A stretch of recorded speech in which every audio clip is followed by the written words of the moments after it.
Salut à tous et bienvenue dans ce nouveau podcast. Aujourd'hui, j'ai le plaisir de recevoir Florent. Florent, j'espère que tu vas bien. Salut, bienvenue, merci. Tout Merci à va toi bien, d'avoir accepté. Tu vas bien? très bien et toi? Je vais très bien, merci. Est-ce que tu pourrais te présenter pour les personnes qui ne te connaîtraient pas? Ça marche. J'ai découvert le SEO un peu par hasard il y a un peu plus d'une quinzaine d'années parce que j'avais monté en fait un e-commerce. Et une fois que j'avais monté mon e-commerce, je me suis posé la question, bah, comment on fait pour en fait avoir du monde qui vient dessus? Et c'est là où tout bêtement, bah, j'avais commencé à chercher en fait qu'est-ce que le référencement, etc. Et petit à petit, je m'en suis passionné jusqu'à en fait monter mon agence il y a quelques années après avoir géré une agence en Suisse pour le compte de quelqu'un. Une fois que j'ai géré mon agence, après, depuis un peu plus d'1 an, on a créé, Linkuma, qui est une plateforme de netlinking, donc de vente de backlink, parce que c'était un besoin justement que j'avais en tant que consultant SEO et donc, une Mhm. chose entraînant l'autre, j'en Donc, suis arrivé là. à la base des bases, tu étais dans le e-commerce et puis tu t'es vraiment spécialisé dans le SEO. Et là, maintenant, tu as ton agence SEO et tu as aussi donc, ton site, enfin ta plateforme Linkuma. Et donc là, actuellement, ton activité principale, elle se tourne plus sur le Linkuma ou bien sur ton agence SEO? C'est ça. J'ai seulement maintenant en fait des clients historiques principalement sur, mon agence SEO et le gros de mon taf maintenant c'est Linkuma, avec mes différents associés, où on est tous dessus justement, Mhm. Et comment donc vous avez eu tout va bien. l'idée de lancer Linkuma? Ça part d'où Alors, cette Linkuma, en fait, c'est arrivé parce que, bah, justement, on avait, caractérisé un besoin qu'on avait, en tant qu'SEO, qui était, en fait, d'avoir des liens à des tarifs abordables. Parce que généralement, les liens qu'on trouve, sur le net, c'est au moins une centaine d'euros grand minimum et il y avait assez peu de plateformes, finalement, qui proposaient, des liens, abordables ou alors il y avait des problématiques. La plateforme historique, en fait, qui proposait des liens plutôt abordables, MyBacklink, avait un catalogue plutôt restreint, des sites très bien tenus par contre, mais il avait une quantité de sites qui était plutôt restreinte. Et du coup, bah, on s'est dit, ça serait bien de proposer finalement la même chose, mais avec plus de sites. Et du coup, c'est là où on a créé Linkuma, en essayant de faire finalement sur tous nos sites ce qu'on avait pu voir sur d'autres sites qui manquaient. Et on a essayé d'améliorer l'offre dans ce sens, en fait, en proposant voilà, justement du BL peu cher, mais de qualité. Et quelle est la différence entre un e-com sans backlink et un e-com avec backlink? Les BL, en fait, c'est vraiment game changer au niveau de la visibilité, mais ça l'est en fait une fois que tu as bien optimisé ton site et que tu as mis du contenu dessus. Néanmoins, quand tu regardes toutes les requêtes concurrentielles, il est aujourd'hui quasi impossible de se positionner sans lien, mais surtout sans stratégie. Voilà, parce que faire des liens, c'est bien, mais faire des liens n'importe comment, c'est pas une bonne idée. Donc, c'est pour ça que nous, chez Linkuma, gratuitement, on accompagne justement nos clients, parce que tous n'ont pas forcément l'expertise pour faire des liens. Et du coup, voilà, autant faire des liens, mais de manière intelligente pour que ce soit très rentable. Mais en tout cas, aujourd'hui, si tu veux te positionner sur des requêtes très concurrentielles, c'est indispensable de faire du bien. Mhm. Et quels sont les premiers pas pour mettre les backlinks en place sur un shop? Alors, ça va surtout en fait dépendre de l'antériorité de ton shop. Est-ce qu'il a de l'historique? Est-ce qu'il a pas d'historique? Est-ce qu'il avait déjà des liens? Est-ce que tu as abusé ou pas d'encre optimisée? Parce que les encres optimisées, c'est une des sources de pénalité. Et comme on sait que c'est efficace malgré tout, les gens ont tendance à en abuser. Donc, suivant le profil, en fait, on va faire des recommandations qui peuvent être totalement différentes. Il y a certaines personnes où on va leur recommander pendant plusieurs mois de désoptimiser un peu leur encre parce qu'ils ont fait que des encres optimisées. À l'inverse, on en a d'autres qu'on rencontre qui justement ont été très prudents, où là, on va leur conseiller d'être un peu plus agressif. En tout cas, une des stratégies, entre autres, qu'on applique nous, c'est de travailler principalement les fiches produits ou catégories. Pourquoi? Parce qu'on sait que c'est beaucoup plus efficace, d'une part d'un point de vue efficacité SEO, mais également conversion. Parce que si tu es positionné sur produit pas cher, par exemple, tu sais que ça va générer des ventes. Alors que si c'est sur des requêtes informatives, tu sais que ça générera très peu de ventes. Mhm. Et quels sont les outils que vous utilisez au quotidien chez Nikuma ou bien même pour vos clients en général? Alors, pour nos propres sites, on a une Google Search Console par site. Et ça, c'est vraiment l'outil gratuit que tout le monde devrait utiliser au quotidien parce que tu as énormément d'infos que tu trouveras sur aucun outil. Mais nous, étant donné qu'on n'a pas la vision sur nos clients, on a deux outils principaux qu'on utilise. Le premier qui est Rank Explorer, puisque la quasi-totalité de nos clients sont français. Et c'est l'outil aujourd'hui qui permet en fait de voir le plus de mots-clés globalement sur la France. Donc, ça nous permet d'avoir une étude un peu plus poussée au niveau des sites de nos clients. Et toute la partie netlinking, on utilise SEO Observer parce qu'ils ont la data de Majestic et un petit peu de SEMrush pour d'autres éléments. Et c'est probablement la plus complète aujourd'hui d'un point de vue netlinking. Et vu que c'est notre cœur de métier, on utilise ça. Mais après, il y a d'autres outils qui peuvent être utilisés également. Il faut juste faire attention aux métriques qu'ils peuvent donner, qui sont parfois pas forcément très justes. Je pense notamment à SEMrush avec leur Authority Score qui est pas Mhm. très efficace. Mhm. Et comment est-ce que vous avez fait pour valider ce besoin sur le marché? Alors, le besoin, en fait, on l'avait, puisque moi, j'étais client des deux autres plateformes de liens avec des prix plutôt compétitifs qui existaient. Mais comme je disais, en fait, ça répondait pas intégralement à mon besoin. Soit parce que pour une des deux, le nombre de sites proposés était plutôt restreint, mais bien tenu par contre et de bonne qualité. Et l'autre, où la quantité était plus importante, mais par contre, il y avait beaucoup de lacunes sur d'autres éléments. Et donc, on a essayé en fait de prendre le meilleur de chacune et de rajouter après notre propre sauce au niveau des sites. Mhm. Et comment vous faites pour mesurer le potentiel succès pour un site? Pour nous, c'est assez facile. Ça repose principalement en fait sur la facilité ou non d'indexation des articles. On le voit assez rapidement lorsque l'on monte un nouveau site. Si tu rajoutes une quinzaine d'articles et que tu vois que la majorité s'indexe très vite et que tu commences à avoir quelques impressions, etc., tu sais que ton site se porte bien. À l'inverse, il y a des sites qui, sur le papier, nous semblaient très intéressants. On monte des articles, on voit beaucoup de difficultés à s'indexer ou alors on voit très peu d'impressions. Dans ce cas-là, on sait qu'il y a des potentiels problèmes et c'est pour ça qu'on a plein de sites qu'on a laissé mourir parce que on voyait qu'il y avait des grosses difficultés d'indexation ou qu'on voyait qu'il n'y avait aucune impression ou très très peu. Et par conséquent, on préfère en fait laisser un site mourir parce que ça ne nous aura pas coûté énormément plutôt que de vouloir continuer à le travailler indéfiniment et derrière finalement se retrouver avec des sites qui auront des difficultés au quotidien. Mhm. Donc, pour ce genre de site, si ça ne marche pas comme vous les laissez tomber et vous passez à autre chose directement. C'est ça.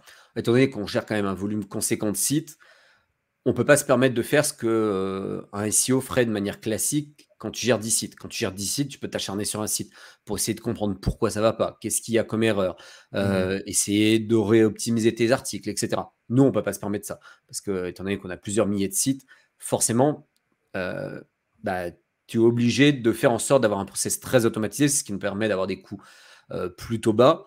Mais du coup, la contrepartie, c'est que lorsqu'il y a un site qui fonctionne mal et pour lequel il faudrait peut-être apporter un peu plus d'attention si on voulait qu'il reparte, nous, on n'apporte pas cette attention. On préfère le laisser mourir et consacrer notre énergie en Mhm. fait pour les autres sites qui marchent et les faire grandir beaucoup plus. Mais vous avez combien de sites au total? Parce que là, tu me dis que vous en avez des milliers. On a plusieurs milliers, ouais. Genre, Plusieurs milliers. Après, tous ne sont pas en fait ouverts au public parce qu'avant de les ouvrir au public, on attend justement de s'assurer que l'indexation prenne, qu'ils aient des impressions à minima, voire quelques rankings. Alors, quand je dis ranking, ça peut être que dans le top 100, hein, je ne parle pas de top 10 ou top 3. Euh, mais voilà, tous les sites ne sont pas actifs et on est également en train de travailler sur d'autres langues. Donc, du coup, à chaque fois qu'on multiplie une langue, forcément, ça multiplie encore le nombre de sites pour pouvoir après se lancer sur ce marché-là. mhm. Et tu n'aurais pas une tranche de combien de sites vous avez au total? Un peu moins de 2000. Un peu moins de 2000. Et du coup, pour chaque site, vous faites combien de traductions au total? Vous en faites 13? Chaque site garde qu'une langue. Un site, une langue. On a fait le choix en fait de ne pas avoir de site multilingue parce que c'était beaucoup plus simple à gérer, notamment via les trades. Serait demandé un budget très conséquent pour un bénéfice pour nous ou nos clients qui aurait été très faible. Voilà. Mhm. Donc on préfère en fait avoir des sites dédiés à une langue. Au vu de notre stratégie, c'est beaucoup plus pertinent que si on faisait en fait des sites en multilingue. Stratégie qui est très intéressante quand tu as un blog d'affiliation, par exemple, ou un site e-commerce, ou quand tu fais du drop. Là, traduire ton site, c'est presque un must, dans le sens où ça va te permettre de toucher beaucoup plus de clients avec un effort très faible. Mais nous, au vu de notre business model et au vu de l'intérêt pour nos clients, c'est pas pertinent du tout. Mhm. Mais pour avoir autant de sites, comment est-ce que vous comptez scaler? Tout a été automatisé ou presque. Depuis l'achat jusqu'à l'installation, le paramétrage du site, l'installation des thèmes qui sont uniques pour chaque site, et après l'envoi de tous les briefs de rédaction à nos équipes. Donc du coup, finalement, qu'on monte un site, 10 sites, 100 sites ou 1000 sites, ça nous demande peu de travailler en plus humainement, si ce n'est la partie validation des noms de domaine, mais tout le reste derrière a été automatisé. Du coup, on peut très facilement scaler, et ce, dans à peu près toutes les langues, pour peu qu'on dispose d'un pool de rédacteurs dans la langue donnée. Mais au vu des langues qu'on va cibler, anglais, espagnol à court terme, c'est assez facile parce que tu trouves du monde. Ce serait beaucoup plus compliqué si on voulait attaquer des marchés un peu plus exotiques, entre guillemets. Par exemple, si on voulait faire la Finlande, trouver des rédacteurs qui parlent Suomi, ce serait probablement beaucoup plus compliqué. Mais là, toi et ton équipe, vous passez combien de temps en général par jour sur le travail, en travail?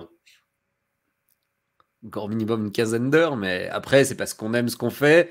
Mais rien ne nous obligerait, tu vois, à bosser 15 heures par jour, 7 jours par semaine. C'est parce qu'on aime ce qu'on fait et parce que si tu veux scaler rapidement, c'est surtout au lancement en fait que tu as de la progression. Probablement que dans 3-4 ans, on n'aura pas besoin de s'investir autant. Néanmoins, si tu veux scaler, c'est au début où il faut lâcher un peu les chevaux. C'est sûr que si tu veux être à 35 heures et que tu veux scaler un gros projet, c'est très compliqué. Mais peut-être que l'entrepreneuriat n'est pas pour toi si tu veux te contenter de 35 heures et c'est pas grave du tout. Être salarié, c'est pas un problème dans la vie. Enfin, il y a plein de salariés qui s'éclatent au boulot et qui peuvent avoir des rémunérations très attractives, etc.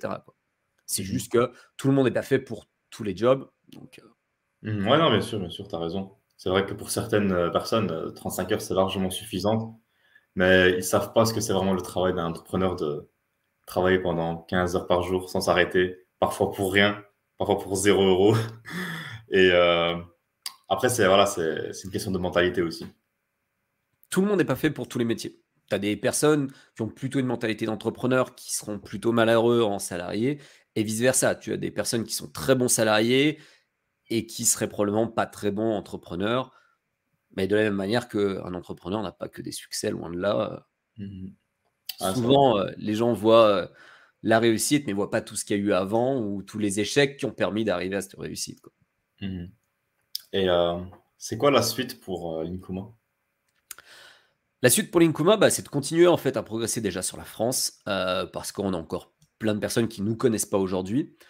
Et ensuite, ça va être de partir principalement sur les marchés hispanophones et anglophones, parce que ça reste des marchés qui sont plutôt similaires aux nôtres, des langues qu'on maîtrise, et voilà, qui sont assez simples à lancer.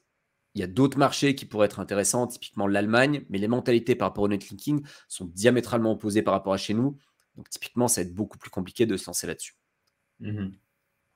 Et j'ai oublié ce que j'allais dire. Ouais, désolé. C'est quoi ton ambition pour l'année qui arrive?